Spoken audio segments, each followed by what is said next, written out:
Baiklah murid-murid, mari kita bincang bersama-sama isi penting di dalam petikan.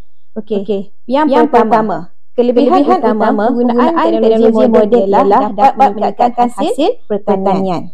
Isi penting yang kedua, drone pertanian yang digunakan untuk memantau keadaan tanaman, mengenal pasti serangan penyakit serta menyembur racun dan baja secara tepat.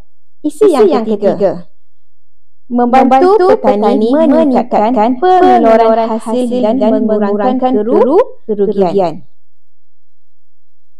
Seterusnya, kepentingannya juga ialah menjimatkan masa dan tenaga. Sebagai contoh, mesin menuai dan mesin menanam menggantikan kerja manual yang memerlukan banyak tenaga buruh. Seterusnya, penggunaan sistem maklumat dan aplikasi digital membolehkan petani merancang aktiviti pertanian, menganalisis cuaca dan mendapatkan maklumat pasaran dengan mudah melalui telefon pintar. Bermakna kita boleh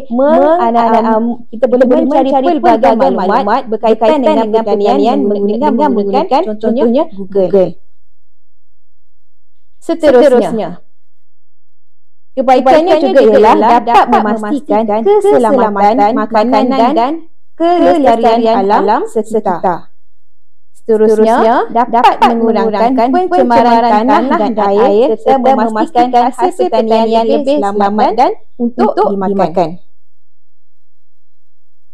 Okey, cuba kamu lihat. Inilah isi penting yang telah kita bincangkan tadi. Terdapat 6 isi penting. Kita jumpa kepada video yang seterusnya.